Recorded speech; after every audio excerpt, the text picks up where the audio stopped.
꽃보다 사명이라는 제목으로 하나님의 말씀 함께 나누겠습니다. 시편은 모두 150편입니다. 그 중에서 오늘 본문 시편 90편은 모세가 유일하게 쓴 시편입니다. 그런데 이 한 편의 시 안에 모세의 인생 철학이 담겨져 있습니다. 알다시피 모세는 120세를 살다가 죽었습니다. 모세의 인생을 세 부분으로 나눈다면 왕궁에서의 40년, 광야, 목동으로서의 40년, 그리고 민족의 지도자로서의 40년, 이렇게 120년 살았습니다. 마지막 이 민족의 지도자로서의 40년도 광야에서 이스라엘 백성들을 이끌었던 그 시기였습니다. 그러니까 120년 중에 80년을 광야에서 살았습니다. 그래서 모세에게는 보통 사람들에게는 없는 이 농축된 지혜가 있습니다. 머리로 아는 지식이 아니라, 누군가에게 들은 지식이 아니라, 외운 지식이 아니라 광야에서 직접 몸으로 체득된 인생의 지혜가 그에게 있었습니다. 그래서 시편 90편을 보면요, 어떻게 우리가 인생을 지혜롭게 살 수 있는지, 어떻게 우리의 인생을 의미 있고 가치 있게 살 수 있는지를 알 수가 있습니다. 그것은 바로 목적 있는 삶을 사는 것입니다. 어떤 인생이 가장 지혜롭고 의미 있는가? 목적 있는 삶을 사는 것입니다. 사람들은 저마다 인생의 목적을 가지고 있습니다. 그 목적을 이루기 위해서 최선을 다해 살아갑니다. 그래서 릭 워렌 목사님이 쓰시는 목적이 이끄는 삶이라는 책이 있습니다. 이 책이 이 기독교 출판사에서 아마 가장 많이 팔린 책이라고 저는 알고 있습니다. 사람들은 다 목적이 있고 그 목적을 다 이루고 싶어 한다라는 거예요. 왜? 여러분, 왜 우리가 목적 있는 삶을 살아야 되죠? 그 이유는 우리의 인생이 무한하지 않기 때문입니다. 영원하지 않기 때문입니다. 다시 말해서 우리에게 주어진 인생의 시간이 한계가 있고 짧다라는 거예요. 그래서 10절을 보면요, 우리의 연수가 70이요 강건하면 80이라도 라고 이야기를 해요.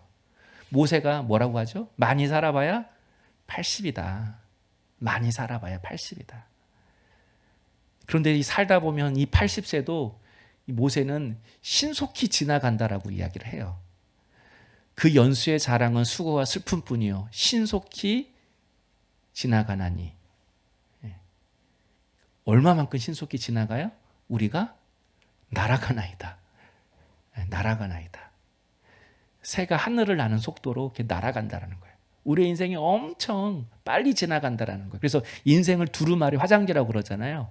처음에 화장지를 잡아당길 때는 잡아당겨도 화장지가 나와요. 써도 안 없어져요. 그런데 좀 쓰다 보면 몇 바퀴 돌렸는데 화장지가 딱 떨어져서 밑에 중간에 있는 그 종이밖에 없을 때가 있습니다. 네. 저도 중학교 때가 가장 시간이 안 갔던 것 같아요. 중학교 때. 자고 일어나도 중학생, 자고 일어나도 중학생. 자고 일어났는데 깨어보니 중3. 이 중학교가 진짜 안 가더라고요. 근데 지금은 시간이 너무 잘 가는 것 같아요. 제가 사실 49이 될 줄은 진짜 몰랐어요. 그래서 어른들 말이 이제 맞구나 이런 생각이 들더라고요. 20대는 20km, 30대는 30km, 40대는 인생이 40km, 50대는 50km로 간다는 것을. 얼마 전에 제 막내딸이 저한테 그러더라고요. 아빠도 좀 멋있게 늙었으면 좋겠어 그러는 거예요. 교수님이 계시는데 60대 교수님인데 60대 같지가 않고 40대 후반 정도 같다라는 거예요. 근데 교수님이 너무 멋있다라는 거예요. 그래서 아빠도 교수님처럼 멋있게 늙었으면 좋겠어. 그런데 늙었으면 이 말을 내가 들은 거예요. 이제 늙었으면 좋겠어. 저녁밥 먹을 때도 저한테 한마디 더 하더라고요. 아빠 이제 젊은 거 아니야. 아빠도 늙었어. 늙다라는 단어가 저에게는 아무런 상관이 없는 단어인 줄 알았어요. 근데 이제 늙다라는 단어가 제 단어더라고요. 제 단어. 여러분도 멋있게 늙었으면 좋겠습니다. 근데 우리가 인생을 정말 멋있게 살아가면 좋은데 시간을 많이 허비하고 살아갑니다. 어떻게 허비하고 살아가는가? 죄 짓는데 우리의 인생을 허비하고 살아간다라는 거예요. 그래서 8절과 9절이 그 내용이에요. 인생이 이렇게 짧은데 우리가 어떻게 살아가는가? 죄 짓고 회개하고 죄 짓고 회개하고 죄 지으면 하나님이 그것을 들추어내서 회개하게 하고 또 회개했는데 또 죄 지어요. 그러면 또 하나님이 그걸 들추어내서 회개하게 하고 그러니까 하나님이 하시는 일이 그거밖에 없는 거예요. 회개시키는 거. 그 진도를 못 나가는 거예요. 하나님이. 회개하고 죄 짓고 회개하고 죄 짓고 회개하고 이 죄의 악순환 속에서 우리가 살아간다는 거예요. 이렇게 시간을 낭비한다는 거죠. 그래서 마태복음 5장, 6장, 7장이 산상수훈이잖아요. 예수님이 산에서 하신 그 보훈의 말씀. 그 산상수훈을 보면 우리가 인생을 낭비하는 세 가지가 나와요. 첫 번째가 염려하는 거. 시간의 대부분을 우리가 염려하면서 살아간다는 거예요. 두 번째가 재물을 쌓는데 마음을 빼앗기고 살아가는 거. 무엇을 입을까, 먹을까, 마실까. 이거 고민하면서 살아간다는 거 두 번째가. 세 번째는 7장에 뭐가 나오냐면 남을 비판하는 거. 비판하면서 판단하면서 시간을 이렇게 허비한다라는 거예요. 그러니까 염려, 하느라 시간 보내고 또 하나 재물, 이거 쌓느라 시간 보내고 남 비판하느라 시간 보내고 낭비한다는 거예요. 그래서 여러분 6절에 모세가 이렇게 이야기하죠.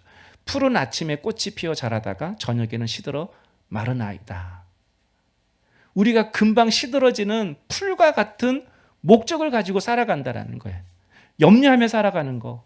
재물 쌓는데 온통 정신 팔려 살아가는 거. 남 비판하며 살아가는 거. 이게 풀과 같은 목적이라는 거예요. 풀과 같은 목적.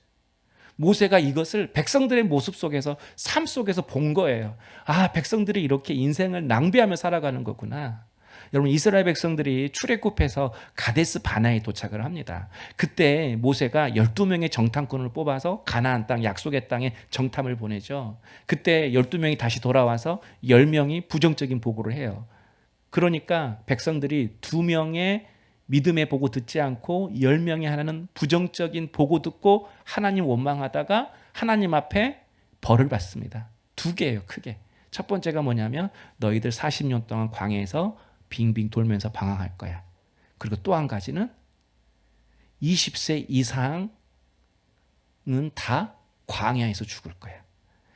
약속의 땅은 1.5세대와 20세 이하니까 1.5세대와 2세대만 들어갈 수 있어. 이렇게 말씀하신 거예요.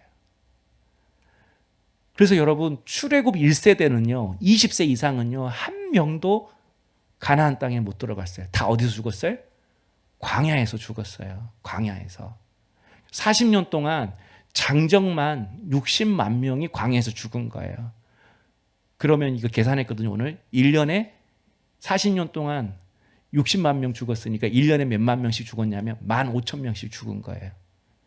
근데 여기에 남자만이니까 여자까지 포함하면 최소 1년에 3만 명 죽은 거죠.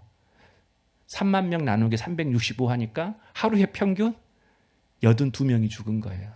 그러니까 이스라엘 공동체 안에서 매일매일 곡소리가 났다라는 거예요. 매일매일 장례 치르는 일이 있었다라는 거예요.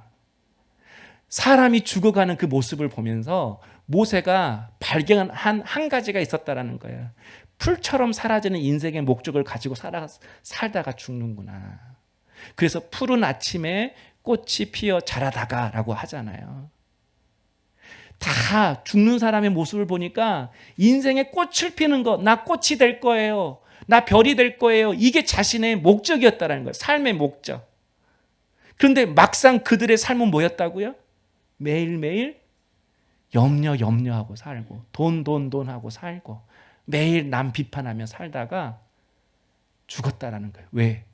꽃이 되는 게 인생의 목적이면 그럴 수밖에 없다라는 거예요.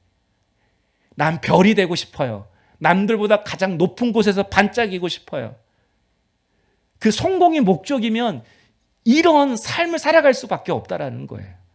염려하고 재물에 마음 빼앗기고 남 비판하면서. 그래서 우리의 인생은 여러분 꽃보다 사명해야 돼요. 내가 꽃이 되려고 하는 것보다 꽃이 아니더라도 주님이 주신 사명 붙잡고 살아가는 것이 그것이 정말 꽃 되는 인생이고 별이 되는 인생이라는 거예요. 그래서 16절에 모세가 이렇게 말하죠. 주께서 행하신 일을 주의 종들에게 나타내시며 주의 영광을 그들의 자손에게 나타내소서. 모세가 어떤 기도예요? 주께서 행하신 일들을 주의 종들에게 나타내시며 하나님이 무엇을 하실지 우리에게 가르쳐 주세요. 하나님이 어떤 뜻을 가지고 계시는지 우리에게 하나님의 뜻을 보여주세요. 하나님께서 나를 통해 하시고 싶은 일이 무엇인가를 깨닫는 것, 그것이 가장 큰 영광이래요. 내가 이거 해야겠다, 저거 해야겠다, 이게 아니라 하나님이 나를 통해서 하고 싶어 하시는 그거 깨닫고 살아가는 거, 그거 깨닫고 그 사명 감당하며 살아가는 거, 그게 가장 영광스러운 일이라고 말씀하고 있는 것입니다. 사랑하는 성도 여러분, 여러분은 하나님이 여러분을 통해 하시고자 하는 그 일을 아십니까? 하나님이 주시는 사명을 깨닫고 그 사명 붙잡고 살아가고 있으십니까? 개척할 때 무등교회 성도님들이 정말 많이 도와주셨어요. 정말이 아니죠. 사실 다 도와주신 거죠. 다. 스피커, 피아노, 강대상, 거의 모든 걸 성도들이 다 도와주셨어요. 차, 집. 내가 이렇게 은혜를 받아도 되나? 정말 그런 마음이었어요. 근데 다 채워졌는데 한 가지가 안 채워졌어요. 이 장의자가 안 채워졌어요. 장의자. 왜냐하면 장의자가 제일 비싸거든요. 뭐 이거 얼마 안 갈 것 같죠? 이거 하나에 이거 별거 안 되는데 이거 50만 원 정도예요. 40만 원, 50만 원 정도. 네. 이 고급 이거거든요. 근데 한 20개 정도 들어가는데 이게 사실 쉬운 돈은 아니거든요. 근데 개척교회 리모델링 할 때 그 아시는 목사님이 잠깐 저 이제 격려한다고 왔어요. 그러면서 이제 막 다 이제 엉망인데 장의자가 이제 없는 것을 보고 저한테 정보를 하나 알려주는 거예요.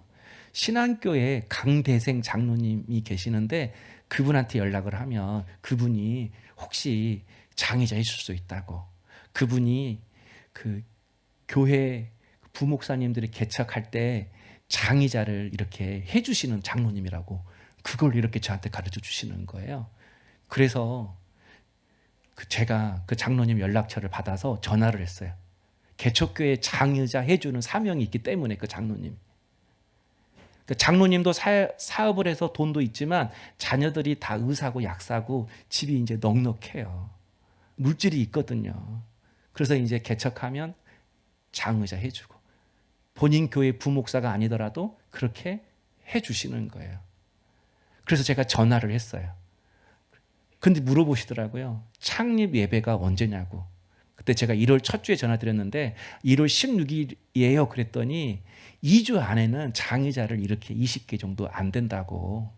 좀 빨리 전화하지 그랬냐고 하면서 안 된다고 하면서 전화를 이렇게 딱 끊으시는 거예요. 근데 그 순간 그런 생각이 들었어요. 그냥 싼 접이식 의자 펼치고 해야겠다. 이런 생각이 들면서 밤에 갑자기 기도가 되더라고요. 기도하면 막 될 것 같은 거예요. 기도하면 장로님이 마음을 막 바꾸실 것 같고 막 불이 나게 막 해줄 것 같고 그 장의사 성구사 사장님이 기도했는데 그 다음날 아침 일찍 장로님이 저희 교회 물음으로 오신 거예요. 손에 줄자를 하나 가지고. 장로님은 항상 손에 줄자가 있어요. 그래가지고 그분이 이렇게 싹 좌우 가로 세로 몇 센치 계산하더니 장의자 몇 개 딱 나오더라고요. 그리고 그 자리에서 전화해서 성구사 사장한테 여기 16일 날 창립 예배 드리니까 전날까지 꼭 이거 해달라고. 안 그러면 나 여기서 장의자 안 만들 거야. 또 그러시는 거예요.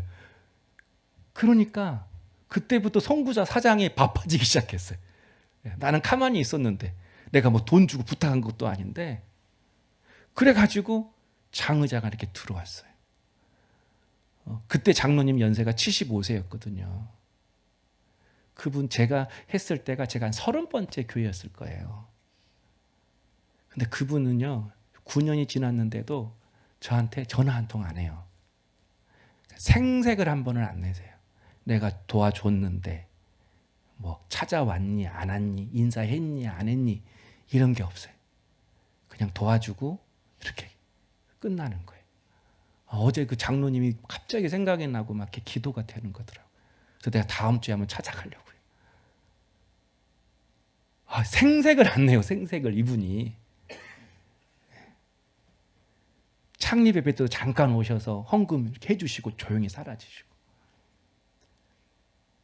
여러분, 돈이 있다고 주의를 이렇게 하는 게 아니더라고요. 그 마음이 있는 사람이 이렇게 하더라고요. 자신이 가진 돈으로 꽃 피우려고 하는 사람이 있습니다. 교회 안에서도 헌금을 하고도 자신이 꽃 피우려고 하는 사람들이 있어요. 여러분, 우리의 인생은 무한하지 않습니다. 영원하지도 않습니다. 잘나지도 못합니다. 3절에 이렇게 이야기를 하죠. 주께서 사람을 티끌로 돌아가게 하시고 말씀하시기를 너희 인생들은 돌아가라 하셨사오니, 주님이 우리를 티끌로 돌아가게 하시는 날이 있대요. 너 여기까지야. 너의 인생은 여기까지야. 너 티끌로 돌아가. 이렇게 우리를 하나님이 부르신 날이 있대요. 그날 우리 모두는 다 하나님 앞에 서게 될 것입니다. 바로 그때가 우리의 인생을 셈하는 날이에요. 네. 지금 우리 인생 끝이 아닙니다. 너무 초라할 필요 없어요. 너무 낙심할 필요 없어요. 우리의 끝은 하나님 앞에 서는 날에 그때 우리의 인생이 계산이 되고 셈하시는 거지, 지금 내가 좀 없다고 초라하다고 가진 것 없다고 여러분 고개 숙일 필요 없어요. 아직 끝난 게 아니에요. 우리는 가면 갈수록 빛나는 인생이 될 거예요. 그때 내가 잘 살았는지 못 살았는지는 하나님이 판단하시는 거예요. 이날 여러분 다 하나님 앞에 칭찬받는 일꾼 되기를 원합니다. 그러려면 하루하루 목적 있는 삶을 살아야 돼요. 하루하루. 하루하루 각자에게 주어진 사명 감당하며 살아가는 거예요. 하나님은 누구나 다 달란트를 주셨어요. 돈 버는 것도 달란트예요. 네. 돈 버는 것도 달란트예요. 그런 달란트 있으면 좋겠는데, 돈 잘 버는 사람이 있어요. 그분들은 돈으로 이렇게 섬기는 거예요. 제가 말했죠. 돈으로 너무 그런다. 아니, 칭찬해 줘야 돼요. 응? 밥 얻어먹고 칭찬해 주고 격려해 주고. 대신 우리는 다른 걸로 헌신하면 되죠. 우리 권사님 노래하시니까 총 권사님 모든 찬양할 때 다 저 도와주셔요. 뒤에서 소리 없이. 가르치는 은사 있는 분은 가르치는 것으로 돕고, 음식 하시는 분은 음식으로 성도들을 또 섬기고, 전도하고 복음 전하는 분들은 그것이 달란트가 되어서 주님을 섬기면서 이렇게 살아가는 거거든요. 자신에게 주어진 은사 달란트로 하나님을 섬기고 이웃을 섬기며 살아가는 것이죠. 여러분, 우리 주변에 인생의 문제 풀다가 인생을 다 소비하는 분이 있습니다. 문제가 풀려야 주의 일을 한다는 거예요. 문제가 풀려야 내가 뭔가라도 그때 주의 일을 하죠. 여러분, 문제는 죽을 때까지 있습니다. 그래서 내가 문제가 다 풀리면 주의 일을 하겠다는 것은 평생 자기 문제만 풀면서 살아가겠다는 거예요. 그게 풀 같은 인생이에요. 바울을 보십시오. 바울이 육체의 가시 빼달라고 기도했어요. 하나님, 육체의 가시 빼주면 더 열심히 할게. 바울에게 있어서 가장 큰 문제는 육체의 가시였잖아요. 근데 하나님 빼줬어요? 안 빼줬어요? 안 빼줬어요. 이게 무슨 뜻이에요? 너 그냥 가시 안고 가. 이 말씀이거든요. 너 그냥 문제 안고 가. 문제 품고 가. 그 문제 안고 가도 괜찮아. 끄덕없어. 그 문제랑 주의 일을 하는 거랑 아무 상관없어. 근데 그 문제 때문에 네가 더 강해질걸? 그 문제 때문에 네가 더 겸손해질걸? 그 문제 때문에 네가 더 커질걸? 하나님의 능력은 가시 빼는 능력도 있지만 가시가 있어도 능히 주의를 감당케 하는 그런 능력인 것입니다. 우리 자신을 보면 다 가시가 있어요. 우리 성도님들 보면 가시 없는 사람이 없어요. 다 가시가 있어요. 가시가 없어서 주의 일을 하는 게 아니라 가시가 있어도 그걸 품고 주의 일을 하더라고요. 일 제일 많이 하신 분들 보면요, 제일 가시가 많아요. 근데 문제 푸는 거랑 주의 일을 하는 것은 별개거든요. 하나님은 그냥 그 가시 가지고 일하라고 말씀하시는 거예요. 문제가 있어도 선교 가라는 거예요. 문제가 있어도 아픔이 있어도 여전히 사명 감당하라는 거예요. 여러분, 이런 담대함이 있기를 원합니다. 언제 문제 다 풀어요? 문제 다 풀어요. 평생 우리는 문제 투성일 텐데.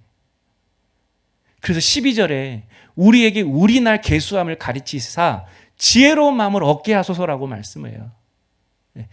우리 나를 계수함을, 하루하루를 소중히 여기는 그 지혜로운 마음을 주옵소서. 이 기도거든요. 오늘 내가 살아야 되는데, 야, 내일 어떻게 될까? 일주일 후에 어떻게 될까? 한 달 후에 어떻게 될까?